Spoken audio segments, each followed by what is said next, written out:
रात को मेरे जेठ जी के कमरे से चीखों की आवाजें आती थी। मेरी जेठानी जी कब की मर चुकी थी। जेठ जी का राज जाने के लिए एक रात मैं उनके कमरे में ही गई। फिर जेठ ने जो किया है भगवान। जब मैंने पहली बार वो दिल दहला देने वाली चीखों की आवाजें सुनी तो मैं पूरी तरह घबरा गई थी। मैं गहरी नींद से हड़बड़ा कर उठ बैठी हुई और चीखने चिल्लाने की आवाजें पूरी हवेली में गूंज रही थी। उस समय चारों ओर सन्नाटा था। मेरे कमरे में बहुत अंधेरा था। मैंने हाथ टटोलते हुए साइड टेबल लैंप जलाया। मैंने घड़ी के तरफ देखा। रात के 1 बज रहे थे और चीखों की पुकार गूंज रही थी। मैं हैरान थी कि मेरे बगल में लेटे मेरे पति पंकज अब भी गहरी नींद में सोए हुए थे। इतने शोर में उन्हें नींद कैसे आ सकती थी? कल ही तो मैं पंकज की दुल्हन बनकर इस घर में आई थी। मेरी शादी बड़ी धूमधाम से पंकज से हुई थी। मैं बहुत अमीर खानदान की बहू बनी थी। मैं भी एक खानदान से थी। मेरे सास ससुर कब के मर चुके थे। जेठ जी बहुत बहुत देख रेख वाले इंसान थे। मैं उनके व्यवहार को अच्छी तरह जानती थी। मैंने पंकज से लव मैरिज। हमने एक दूसरे को शादी के लिए पसंद किया था और वहीं से फोन से बात करना शुरू हो गया। हम दोनों ही अमीर खानदान से थे, इसलिए किसी को भी इस रिश्ते पर एतराज नहीं हुआ। मेरी शादी की पहली रात थी और उसी रात मैंने यह शोर सुना था। एक लड़की की चीखों की आवाज थी, जैसे वह अपनी मदद के लिए किसी को पुकार रही हो। पहले तो मैंने सोचा कि कमरे से बाहर जाकर देखूं कि आवाजें किसकी है। कौन है जो इस वक्त इस तरह तेज आवाज से चिल्ला रहा है। लेकिन मैं एक दिन की दुल्हन थी, यूं कैसे मुंह उठाकर कमरे से बाहर निकल सकती हैं। आधा घंटा वह आवाज पुंजली रही। उसके बाद शांति छा गई। मुझे पंकज की नींद देखकर डैरत जो रही थी। वह इतने शोर में कैसे सो सकता था। लेकिन का देर बाद आवाजें आनी ऐसे बंद हो गई थी जैसे कभी शोर हुआ ही ना हो। मैं दोबारा से लेट गई और अब मेरी आंखों से नींद कोसों हर जा चुकी थी। मेरा दिमाग बार बार उस चिल्लाने वाली लड़की की तरफ जा रहा था। कौन थी वो और वो ऐसे क्यों चिल्ला रही थी और उसकी आवाज पर सब लोग क्यों खामोश थे, वरना एक हलचल सी मच जाना चाहिए थी। मुझे कुछ डर सा महसूस होने लगा था, क्योंकि जहां ये हवेली बनी हट थी वहां आसपास केवल जंगल थे। गांव तो 3-4 मील दूर था। मैं कुछ दिनों के लिए गांव आई थी क्योंकि मुझे रहना शहर में ही था। शादी से पहले मेरी यही बात तय हुई थी और शहर में भी इन लोगों का बंगला बहुत खूबसूरत बना हुआ था और हवेली तो इतनी बड़ी थी कि न जाने कितने कमरे बने हुए थे। यहाँ का बगीचा बहुत बड़ा बना हुआ था। मुझे तो इस हवेली में घुसते ही किसी महल जैसा लगने लगा था। मैंने बस थोड़ी सी नजर डाली थी, लेकिन यहाँ की अमीरी देखकर मेरी आंखें चौंधिया गई थी। मेरा कमरा फूलों और कैंडल से सजाया गया था। मैं खुद पर जितना भी गुरूर करती उतना ही कम था। हम दोनों को देखकर सब दिया बाती की जोड़ी कहते थे। मगर आज की रात जो कुछ मैंने सुना था, मेरा दिमाग ने काम करना बंद कर दिया था। ना कब सोचते सोचते मैं फिर से नींद की वादियों में खो चुकी थी। सुबह पंकज प्यारी सी मुस्कान लिए मुझे जगा रहा था।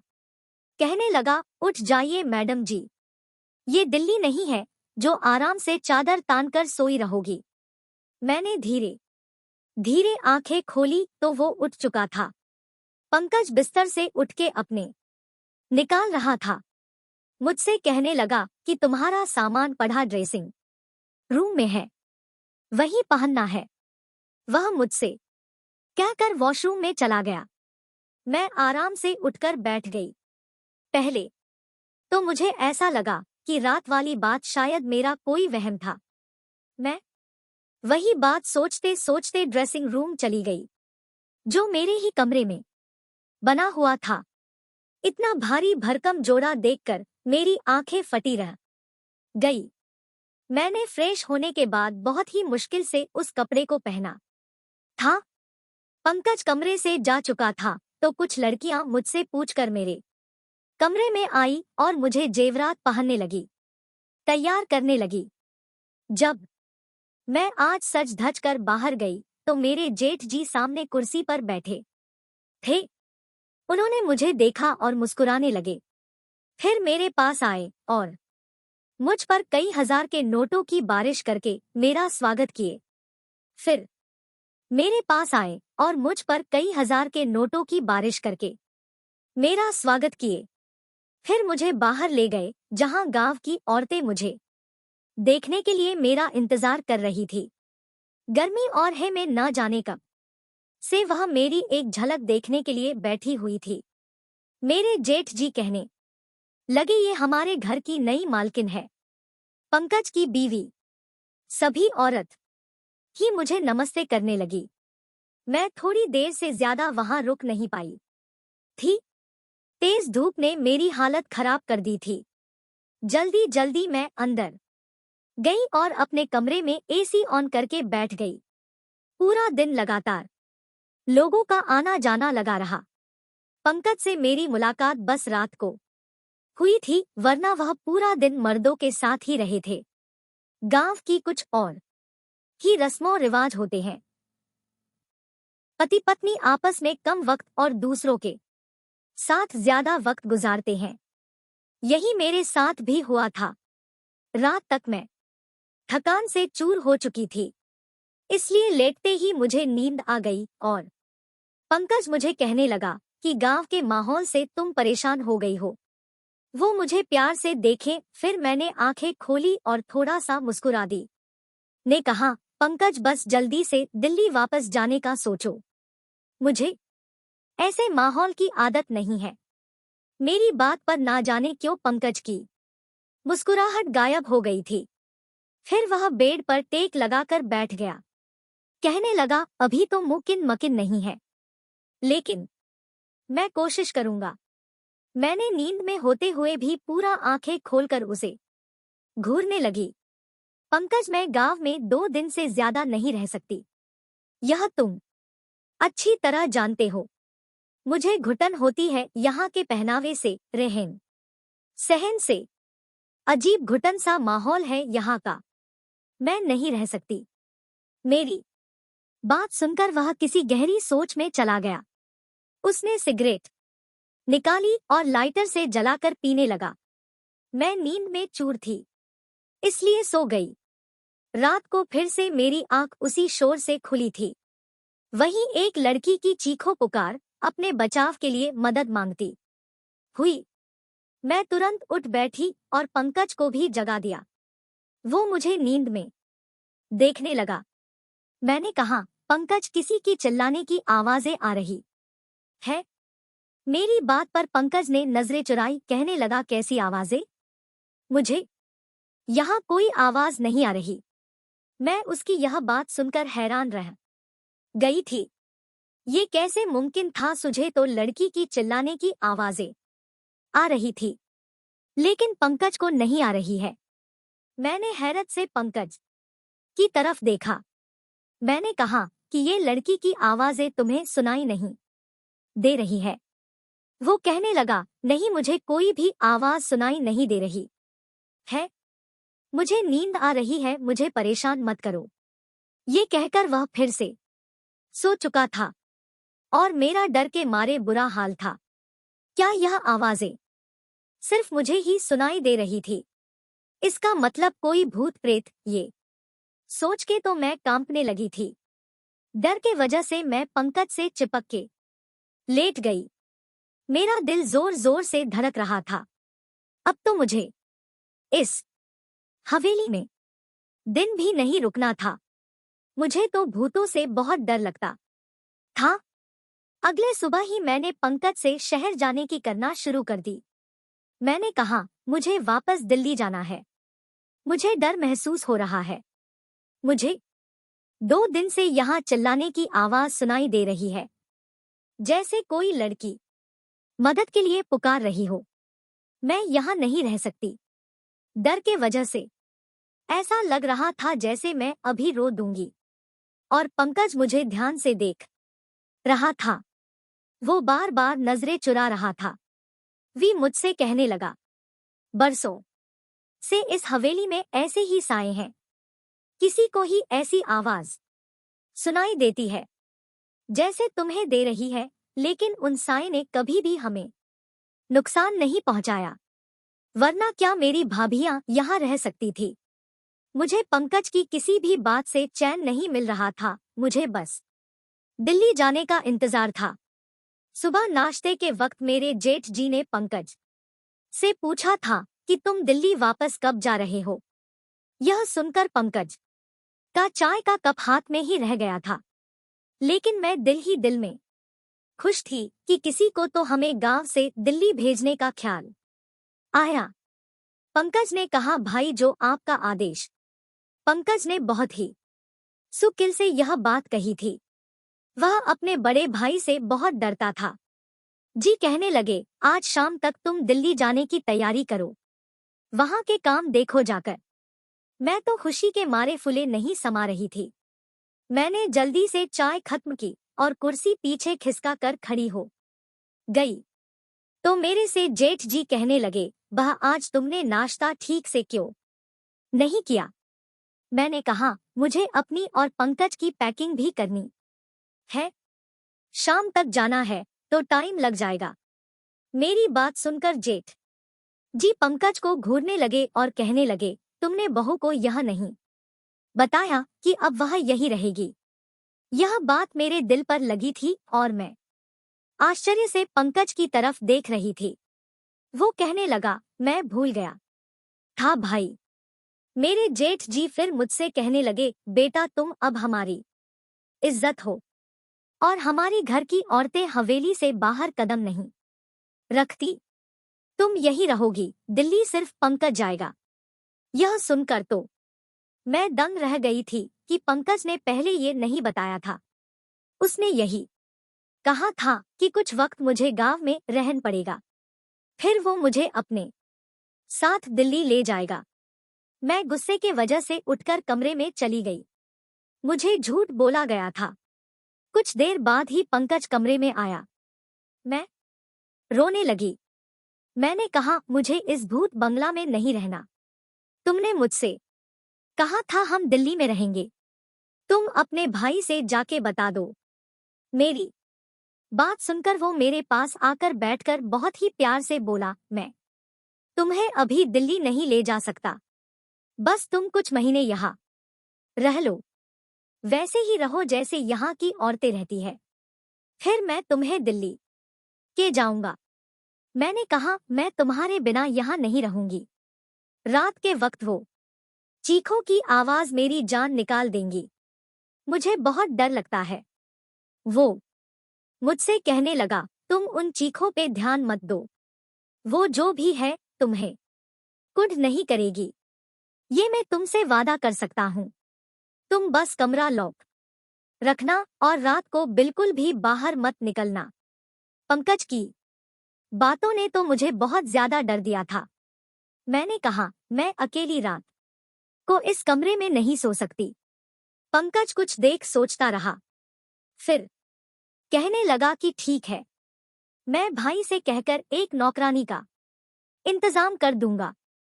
वो तुम्हारे साथ इस कमरे में सो जाया करेगी। लेकिन तुम बस ये कोशिश करना कि भाई को तुमसे कोई शिकायत ना हो। मैंने इस बात पर सर हिला दिया। पंकज शाम को दिल्ली के लिए निकल चुका था और मैं अकेली रह गई। रात को मेरे साथ एक नौकरानी मेरे कमरे में सोने लगी थी। वह जमीन पर अपना बिस्तर बिछाती थी और लेट जाती थी। रात को जब को चीखों की आवाज आती तो मेरी आंखें खुल जाती। मैंने महसूस किया था कि जिस वक्त चीखों की आवाज आती थी, वह नौकरानी भी करवटें बदलती रहती थी। मुझे यह शक होने लगा था कि शायद वह भी उन आवाजों को सुन सकती है। कई बार मैंने उस नौकरानी से चीखों के बारे में पूछा तो उसकी चेहरे की रंग उड़ जाता और वो डर जाती थी। फिर ना मैं सर हिलाने लगती और कहने लगती, मैंने ऐसी कोई आवाज की है। मैंने उसकी डर से यह तो अंदाजा लगा लिया था कि कुछ और है, इसलिए उससे कहा कि मैं जानती हूं कि वह आवाजें तुम्हें भी सुनाई देती है। मेरी बात सुनकर वह मेरे सामने हाथ जोड़ने लगी, कहने लगी, इस बात का जिक्र हवेली में किसी से ना करना, वरना बहुत बुरा होगा। उस नौकरानी की बात सुनकर मुझे जानने की चाह होने लगी थी कि आखिर मालूम भी तो हो कि ये सारा माजरा है क्या। मैंने रात को जब वो चीखों की आवाज सुनी तो यह ठान ली कि सच्चाई क्या है इसका पता लगाकर रहूंगी, क्योंकि कहीं ना कहीं मुझे यह यकीन हो चुका था कि यह मामला भूत प्रेत का नहीं है। रात को चिल्लाने की आवाज सुनकर मैं उठकर खड़ी हो गई और दबे पांव अपने कमरे के दरवाजे के पास आई और धीरे से दरवाजा खोला। मुझे वह आवाजें ऊपर की मंजिल से आ रही थी। मैं धीरे से ले सुनाई ऊपर चढ़ गई। वो आवाजें अब मुझे और भी नजदीक से सुनाई देने लगी थी। जब मैं उन आवाजों का पीछा करते ने आगे बढ़ी तो सामने कमरे को देखकर मेरे होश उड़ गए। वह तो जेठ जी का कमरा था, जहां से लड़की की चीखों की आवाजें आ रही थी। मेरे चेहरे का रंग उड़ चुका था। मैं वापस नीचे आ गई और अपने कमरे में आकर अपनी बढ़ती दिल की धड़कनों पर काबू पाने लगी। राजीव यानी कि मेरे जेठ जी के कमरे से आ रही थी आवाजें सुनकर मैं ये सोच भी नहीं सकती थी कि वो ऐसे भी हो सकते हैं। उनकी बीवी भी जिंदा नहीं थी, ना ही उन्होंने दूसरी शादी की थी। दुनिया के सामने वह कितने बड़े थे। फिर वह आवाजें, मैं खुद से बात करने लगी। मेरे दिल में उनकी बहुत बहुत इज्जत थी। मैं उनके बारे में इस किस्म की सोच भी नहीं सकती थी। मेरी आंखों से आंसू बहने लगे। मैं अपने बेड पर बैठकर रोने लगी। मेरा जेठ जी और औरतों के साथ नहीं नहीं, ऐसा कैसे हो सकता है। गांव वाले तो उनकी बहुत इज्जत करते हैं। फिर यह सब क्या था। ये उनका कौन सा रूप था जो आज मैंने अपनी आंखों से देखा था। मेरी पूरी रात जागे हुए कटी थी, क्योंकि मैं उनके बारे में ऐसा सोच भी नहीं सकती थी। सुबह नाश्ते पर वो उसी तरह बैठे थे। मेरी आंखें देखकर चाय पीते हद कहने लगे, पंकज ने फोन पर बात नहीं की मेरी बहू से। कभी रो रो के आंखें सूजा ली है। उनकी बात पर मैंने कोई जवाब नहीं दिया। वह खुद ही मुस्कुराने लगे। फिर बोले कि पंकज वहां बहुत बिजी है, शायद इसलिए फोन नहीं कर पाया। मैंने उनकी बात कोई जवाब नहीं दिया। आज तो उनकी शक्ल देखने को भी नहीं कर रहा था। कैसा दोगला इंसान था। दिन में नेक और रहम दिल बना रहता था और रात को रोट। यह सोचकर ही मेरा शरीर कांपने लगा था। मैं सोच चुकी थी कि अब उनका पर्दाफाश करके ही रहूंगी, लेकिन मैं नहीं जानती थी कि मैं अपने लिए कितनी बड़ी मुसीबत खड़ी करने जा रही हूं। जब दोबारा वही आवाजें सुनी तो मैं फिर उसी कमरे के बाहर चली गई। कमरे के होल से देखने लगी। वो एक 15 साल की लड़की थी। गांव की लग रही थी। उसके चेहरे से उसका दर्द साफ पता चल रहा था। वह हाथ जोड़े अपनी इज्जत की भीख मांग रही थी, चीख रही थी, चिल्ला रही थी। लेकिन मेरे जेठ जी ने बड़ी बेदर्दी से उसका दुपट्टा उतारकर फेंक दिया था। मैं उससे ज्यादा नहीं देख सकती। मैं वापस पलट आई। कैसे भी करके मैंने वो रात काटी थी।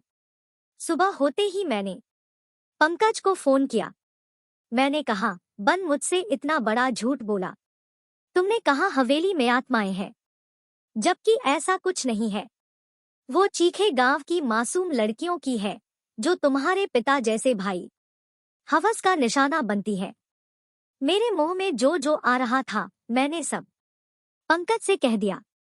मेरी बात सुनकर को गुस्से में आ गया और कहने लगा कि अपनी जुबान को बंद रखना, जैसे हवेली के सभी लोग रखते हैं।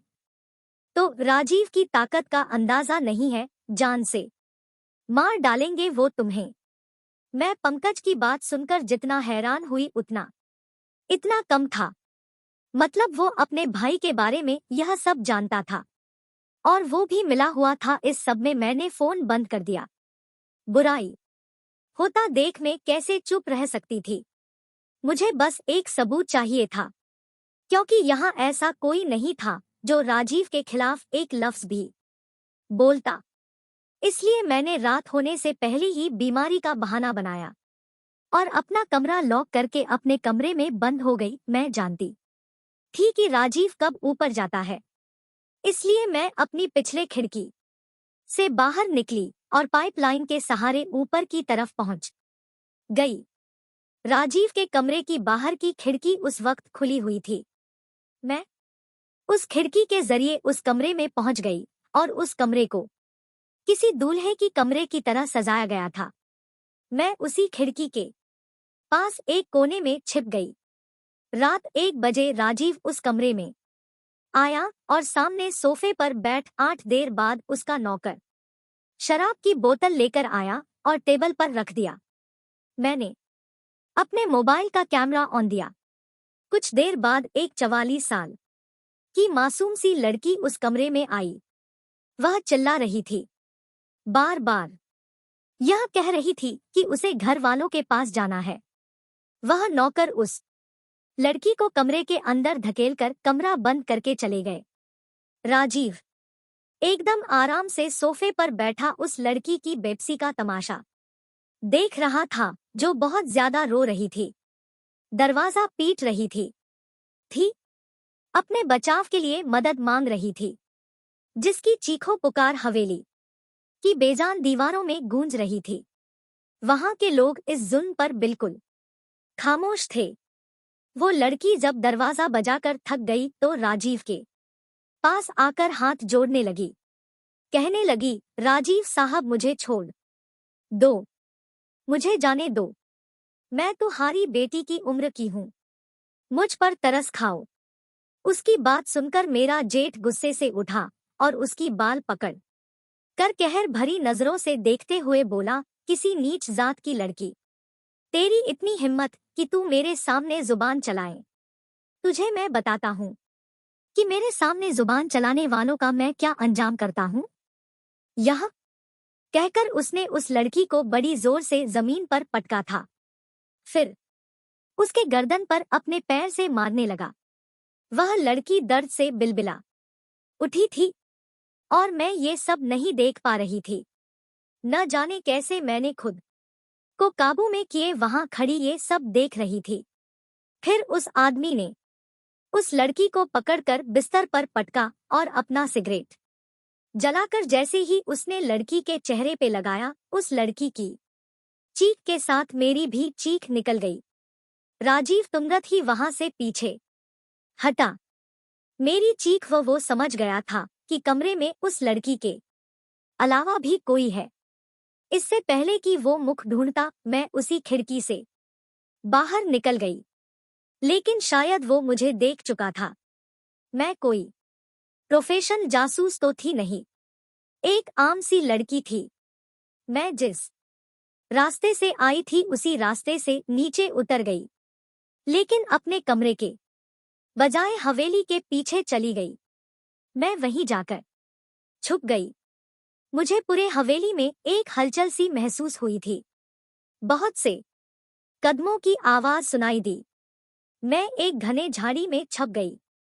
बहुत से नौकर टॉर्च जलाकर मुझे ढूंढ रहे थे। मैं तो सांस लेना ही भूल गई थी। मुझे डर था कि अब मैं पकड़ी जाऊंगी। कुछ देर बाद वो नौकर वहां से चले गए। उनके जाते ही मैंने की सांस ली।